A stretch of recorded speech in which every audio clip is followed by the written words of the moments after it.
It is the Behind the Book Sports Betting Series, Week 15 in the NFL, live today from the MGM Grand Tap Sports Bar.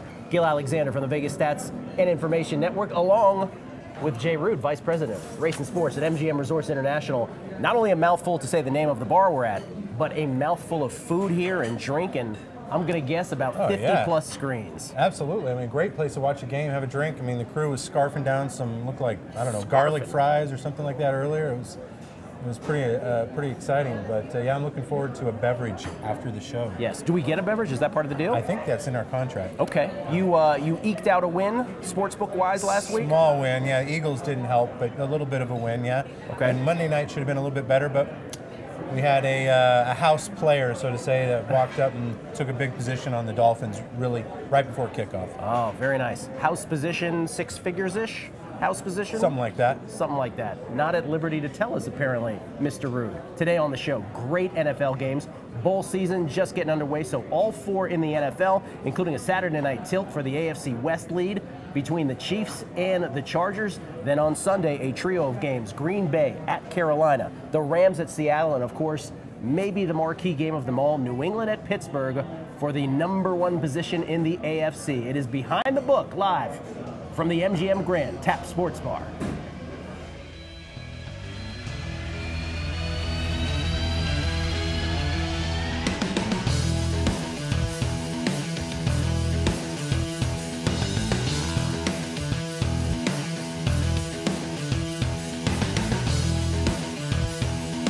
It is Behind the Book, brought to you by the Play MGM app. Gil Alexander from VSiN, Jay Rude from MGM Resorts International, VP of Racing Sports. Saturday NFL, Jay. Yeah, good times. I love when it's Saturday NFL because the season's almost over. Oh, for you, that's what.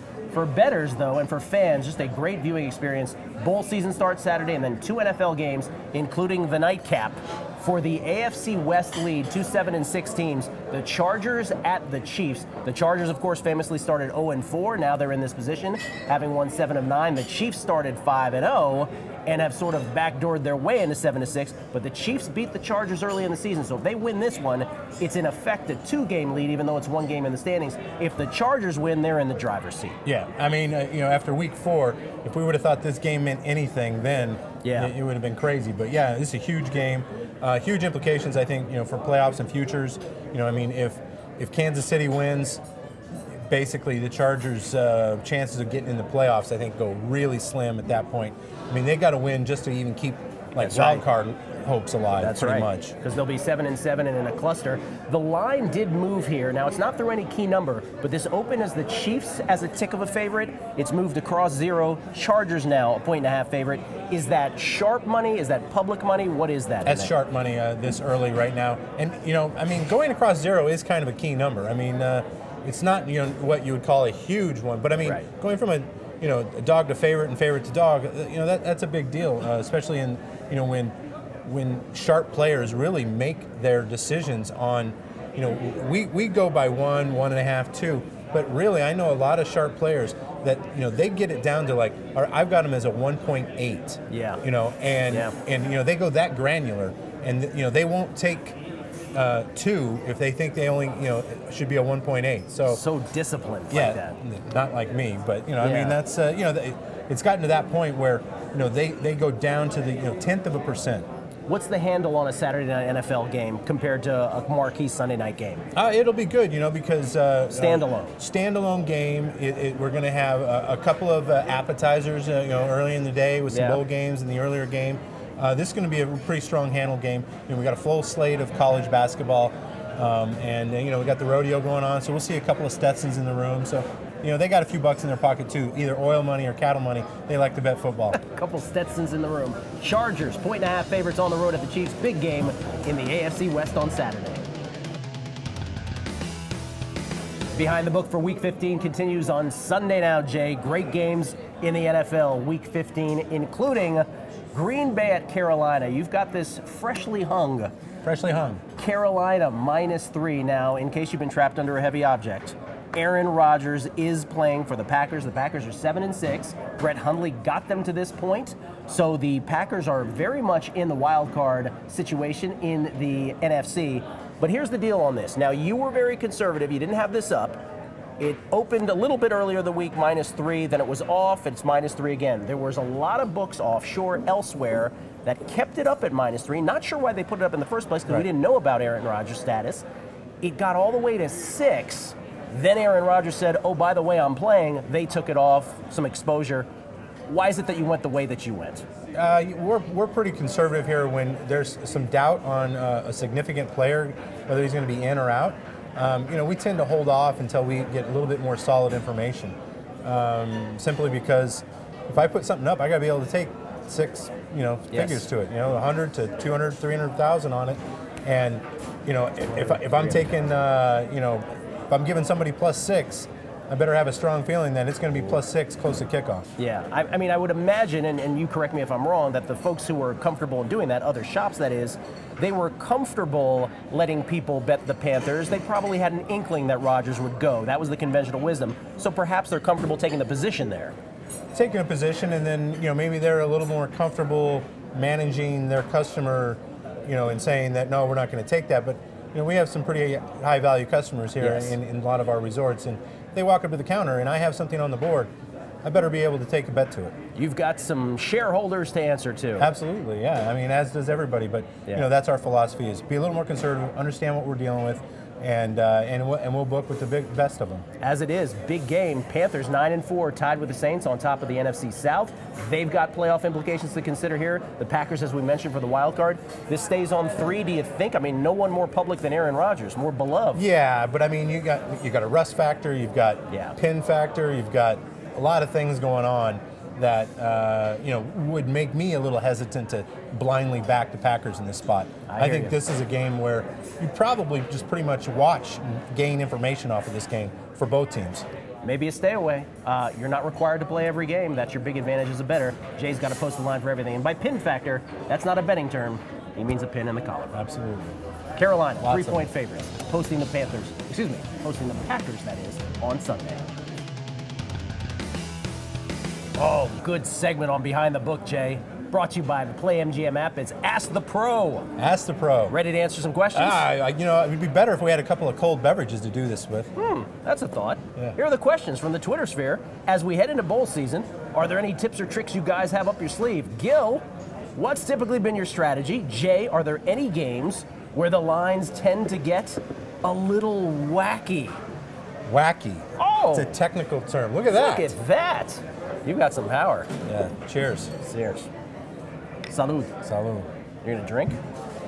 Violation, by the way. Violation by the Vice President of Racing Sports here at MGM Resorts International, Jay Root. All right, I'll answer mine first.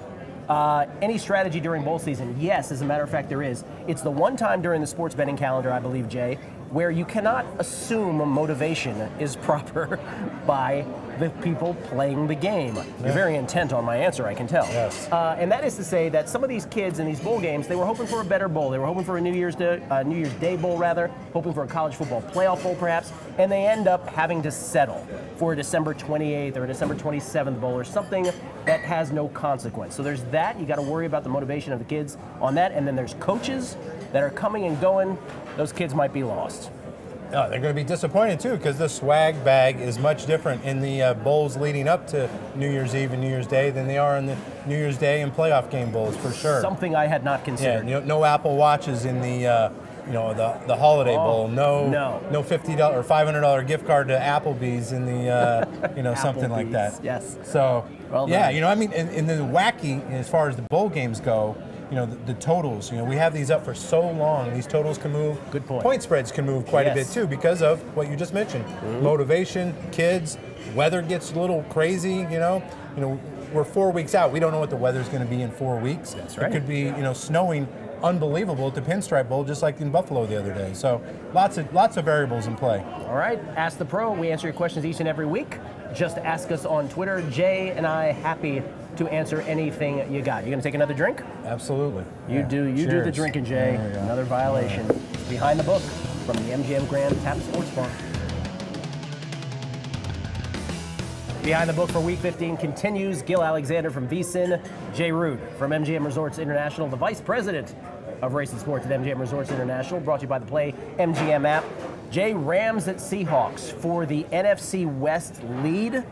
Currently, the Rams with a one-game lead over the Seahawks, but do not forget, Seahawks beat the Rams at LA earlier this year. So looms large. It does loom large as the Seahawks win this one. Obviously, they've got the tiebreaker on head-to-head. If the Rams win, different story. They are so much in the driver's seat. Seahawks minus 2.5, total at 48. We opened at 1, and it's been going Seahawks' way. This, the betting early in the week. So, I think the public is going to kind of throw out the Panther game last week. Yeah. I mean, that's a tough trip, going all the way across country, playing that game. You mean the Eagles game? No. Going to the Panthers, Seahawks. Oh, okay. They're going to come right back, I think, on the Seahawks. The public is in this particular spot because I think their Eagles game is going to factor into them maybe not necessarily buying completely into the Rams. Right. And by Seahawks playing the Panthers, you mean Seahawks having played the Jaguars. Exactly. Yes. Okay. I'm glad we got that. Continue, sir. Of course, this features, and we had a very spirited debate off camera as well. Who is the NFL's MVP? And I'm here to tell you, Jay, that now with the Carson Wentz, the unfortunate Carson Wentz injury, the MVP, by the literal definition of most valuable player, is Russell Wilson of the Seahawks. Now, it's obviously going to help if the Seahawks get to the postseason because that's how voters think. But hear me out. Fourth quarters this season, Russell Wilson, 17 touchdown passes, 1 pick. 17 touchdown passes in the fourth quarter, already an NFL record with 3 games left. And out of the Seahawks' 33 touchdowns on offense this season, 32 of them have involved Russell Wilson in one form or another. That is nearly 97%. That, by far, an NFL record if he keeps that pace. Okay. He's your MVP. But Stop isn't it. an MVP supposed to make the whole team better? Doesn't Not just he? Himself? Doesn't he make the whole team better? If Russell Wilson but does he doesn't win play, because default because Wentz isn't in there? perhaps so. Perhaps so, because the Eagles I were think having. Wentz made the entire Eagles team Can't better. argue with that, but I think the Carson Wentz injury now opens it up for Russell Wilson. Why couldn't Wentz win it anyways? He played majority of the year. He didn't play. Do you have to play every single game to be MVP? No, but if you miss a quarter of the season, roughly, that's a different story. Russell Wilson. I might vote for Wentz if I had a vote. Really? Yeah. I mean, I think what he's done with the Eagles is pretty amazing. I mean, I agree. Yeah. Russell Wilson's pretty amazing, but Thank you for falling in line. I appreciate it. I think Wentz clearly, hands down, would win it if it was a head-to-head. Okay. Both were healthy. Seahawks 2.5-point favorites against the Rams, led by your NFL MVP, Russell Wilson.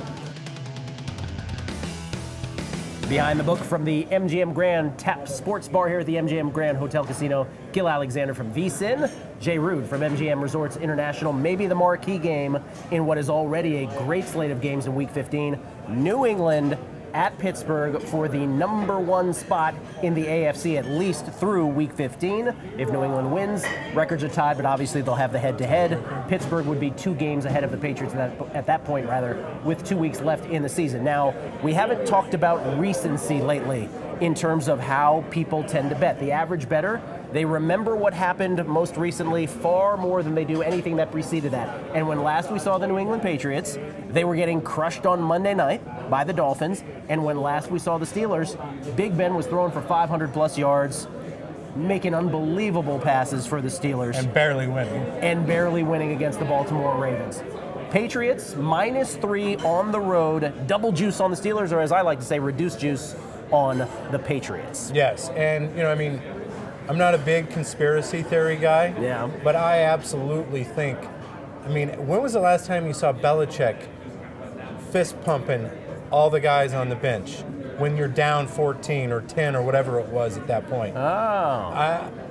I don't think they were so worried about that game. I think him and Brady might have had a private conversation somewhere and said, let's make it hard to try and win this game. Let's make these guys work for this. Yeah. Because if we can, they still control their destiny. They beat the Pittsburgh Steelers. They're not going to lose the division. Game meant nothing for them. Meant nothing. Yeah. And they can go in, prove a point, and still have control of what's going to happen in the AFC. You are passionate. Yeah, I think I like it. There was something goofy with that. How many times have we seen Brady overthrow or underthrow as bad as he did in that game? A very curious performance by the Patriots indeed, but By they are far. 3-point favorites at Pittsburgh. It's going to stay on the 3, isn't it? It's going to stay on the 3 unless I see some big money come in on New England, and I'm going to be very quick to move on New England. I'm a I'm shading New England hard in this game. Because you want to need New England. I'm going to want to need New England, absolutely. Gotcha. I want them betting Pittsburgh in this game. All right, New England at Pittsburgh. New England -3, reduced juice. Final segment here on Behind the Book for Week 15 from the MGM Graham Tap Sportsbook, or Sports Bar, that is. Also book right and bar across from the Sportsbook. Gil Alexander from VSiN, Jay Root from MGM Resorts International. Stats of the week. Patriots 0 for 11 on third downs last week against Miami on Monday night. Last time they failed to convert a third down conversion was 1991 when Tom Brady was a mere 14 years old. Steve Eaton or whatever his name was? Grogan? Who was it? Tony Eason, perhaps? Eason? Yeah, whatever. One or the other. That's interesting because Miami held Denver to 1 for 13 on third down the week before that. So Miami getting it done on third downs. We'll see what they do against Buffalo. And then the Cleveland Browns, Jay. Oh, the Cleveland Browns. Why do we talk about them every week? Because sharps love betting them. Yeah, I don't know why. Their true. last win on a Sunday, came against the Niners back on December 13th of 2015. Their lone win, in case you were wondering, last year was on a Saturday. So here are the Browns, 7-point home dogs against the Ravens this week.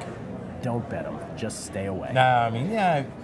Sharp money, it's hard to call it sharp money when it keeps landing on the Browns. It gets kind of dull after a while. Yeah, but I mean, this week what we're going to be looking for from behind the counter is, I think you're going to see a future book on Friday and your future book on Monday vastly different. Because as the results start to come in this week, right. I'm going to be tweaking a lot. Like you said, the Kansas City Charger game, those two teams, whoever wins that game, it's going to go like this.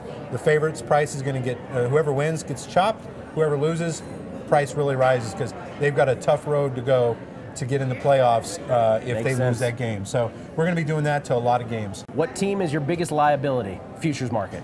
Right now, well, I mean, it was Raiders, but I don't think I have to sweat that too much. You're okay there. Yeah, but we would like to probably see, maybe like the Eagles is probably kind of ugly for us, just because they've been popular lately. But yeah, we look pretty good in the futures market, actually. It's been kind of wide open. All right. For Jay Root, Vice President at MGM Resorts International, Race and Sports, Gil Alexander from the Vegas Stats and Information Network. As always, thanks for joining us for Behind the Book, brought to you by the Play MGM app. Jay? Cheers. Next week. Cheers. Good luck with all your bets.